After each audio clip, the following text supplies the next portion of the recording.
Hi guys, I want to make a quick video here. I just got done hooking up my audio control, output converter, and the harness from L.L.C Customs to my factory head unit for my 2018 GMC Terrain.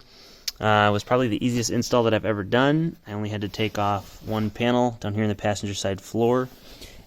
Peel back the carpet here.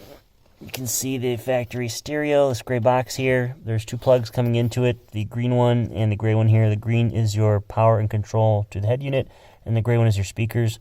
So I pop those out, plug them into the harness here, replace them with the ones from the harness, and then plug that down in here into the output converter, wired in my sub cables, and the control from the amplifier goes right down in here. That'll turn the amp on and off with the car. And that's it. Plug and play. I didn't have to tear apart the dash. Fired up the car and it works. So now all I have to do is hide this stuff and I'm ready to go.